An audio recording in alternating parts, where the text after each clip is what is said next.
Troy, you and your team has come to the end of your training camp in Bermuda.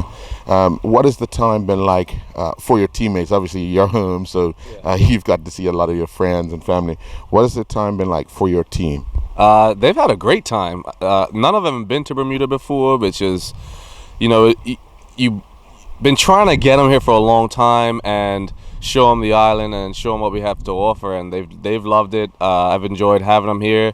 They've actually been doing well on their own. I really haven't had to do too much in order to organizing them and getting around. So they've loved it. I've enjoyed having them here. We've gotten to do a lot of special stuff. It's been great. This pool you've competed in before, last year, national championships, I believe, year before. But having them in these surroundings and just working out in this pool on a day-to-day basis or each time you guys trained here, how special for you is that? It's great because, when they first built the pool, I wanted a little more. I knew that what we could have, and we kind of they took a different direction than what I would have personally done, but them being here showed me what we had, and it gave me more appreciation for what they've put here and what they've set up. So that was really important, getting a better perspective for me on what we have and the opportunities that we can create with this training facility and the growth that we can have further along. So it's been great. What's next for you? What are your immediate plans? Next weekend I'll be at Canadian Trials. I just try to take a shot at making my qualification. And the following week I'll be in Arizona to take another shot. And then if I don't get the job done there, which I feel like I can, it just depends on how much rest I get from now until then. But I'll be doing a Charlotte Pro Swim in May, like 12th or something, to really bear down and hit the time if I haven't done it already. How important is it for you to try and hit your mark at the first event? I'm not putting too much weight on it. I just want to go there, and it's more about a test run, really going through my paces and making sure my warm-up is the way it needs to be, and just crossing all my T's and dotting my I's essentially for this first run. I know after your first event, after your injury, we chatted via online. Just a sense of that moment that you were up on the blocks, knowing it was competition time again. Can you remember that? Yeah, definitely. I was surprisingly calm. Didn't put a whole lot of pressure on myself.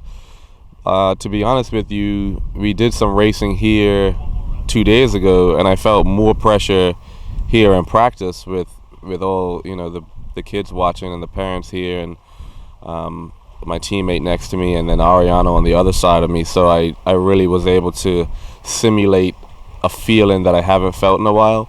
It's been very easy for me to get up and race just because of everything that I've been through. I haven't felt any pressure, so it was nice to feel a little bit of pressure and make some mistakes that I can prepare for over the next coming weeks.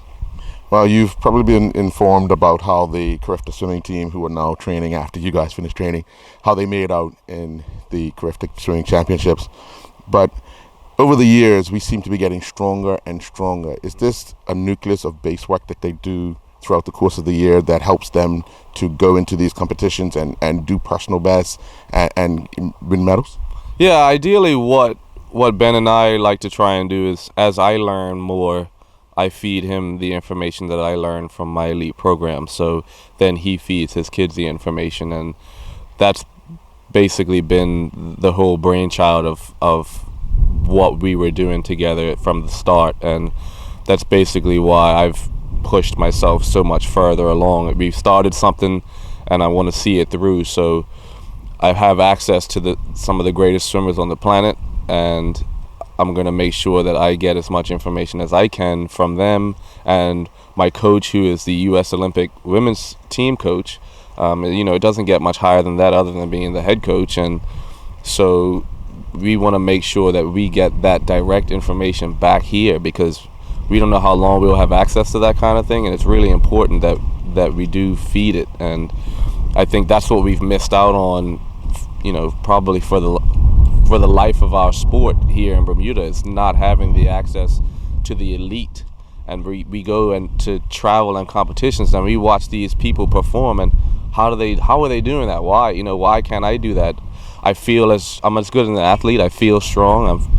I can do all these things in training, but it's that 10%. And once you start moving through that last 10%, that's when you make the leaps to get on the big podiums, the World Championship podium, the Olympic podium. And I want to see that in my lifetime. So I'm going to make sure that I do whatever I can to see that happen. All right, well, thank you very much, and all the best next week and the week after. But next week, hopefully you reach those times that we'll see you on the flight to Rio. Thank you.